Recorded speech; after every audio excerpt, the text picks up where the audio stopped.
में पहुंच जाना, पूजा में आपको ही बैठना है। ये सुनकर ससुर जी आग बुबला हो जाते हैं। कहीं नहीं जाएगी ये, इस घर की औरतें बाहर नहीं निकलती। तू तो इंजीनियर है इसलिए तुझे इजाजत दे दी, लेकिन ये तेरी सास 4 अक्षर नहीं आते इसको। अरे रहने दे, क्यों पैसा बर्बाद करवा रही है। सास को डांटने की आदत ससुर जी को जो लग चुकी थी। सास बहू की ओर देखती है। तो माँ जी, कल वक्त से तैयार रहना। ससुर जी, आप ही तो माँ जी को कहते थे ना उन्हें पैसे की कदर नहीं है, तो अब वो खुद ही कमाने जा रही हैं। अरे और क्या पापा, देखिए मीना ने कितना अच्छा बुटीक खुला है माँ के लिए। अरे रहने दो, ये कुछ नहीं कर पाएगी, गंवार कहीं की। ससुर की रजामंदी ना होने के बाद भी सास काम करती है, लेकिन ससुर भी ससुर होता है। एक रोज सास देर से घर आती है। कहाँ घूम रही थी? ये कोई वक्त है घर आने का? घर का ठेका क्या आप मर्द लेंगे? अब लगोगी रसोई में, क्योंकि तुम्हारी बहू रानी भी नहीं आई अभी तक। पापा, आज बाहर से ही मंगवा लेते हैं। आज बहुत ज़्यादा काम था, किसी की शादी का पूरा कपड़ा सिलना था। कल उन लोगों की ट्रेन थी, खुद बैठ कर काम करवा कर गए हैं। बहू, ये पैसे हैं आज के गल्ले के, ज़रा संभाल ले। ससुर देख रहा होता है कि कैसे कल तक जिस औरत को वो बुरा भला कहकर डरा कर रखता था, वो आज उससे ज्यादा कमा रही है। देखते हैं कितना दिन कमाती है।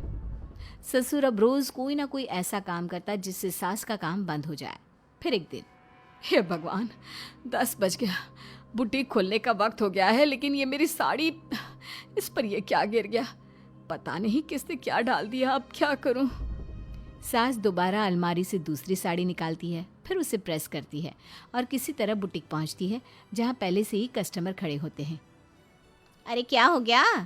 लगता है काम चल गया तो मैडम के भाव बढ़ गए। पता है, इस धूप में पिछले आधे घंटे से खड़े हैं। पता होता तो वो बगल वाली शॉप में ही दे देते। अरे माफ़ करिएगा, वो क्या हुआ ना, तैयार होकर निकल ही रही थी कि साड़ी में सॉस गिर गया। दोबारा साड़ी चेंज की तो आप आई। ठीक है, लेकिन अब आ गई है तो ज़रा जल्दी से कपड़े दे दो, हमें जाना है। सास को कस्टमर की बात बुरी लगती है, लेकिन क्या करती, वो जल्दी से सभी को सारा सामान देकर विदा करती है। सारा दिन काम करती है।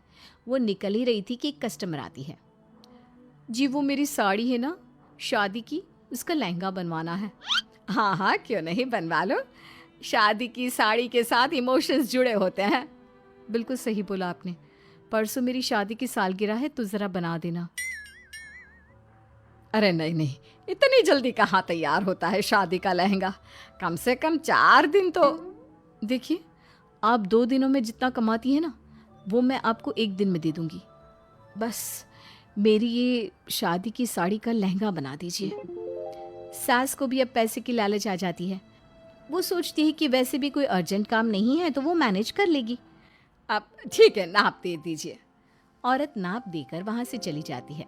सास सोचती है कि घर जाकर रात में काम करेगी। ये सोचकर वो उस औरत की शादी की साड़ी घर ले आती है। वाह, अब काम घर पर भी ले आ रही हो। हाँ, लेकिन घबराइए नहीं, घर के काम में कोई असर नहीं होगा।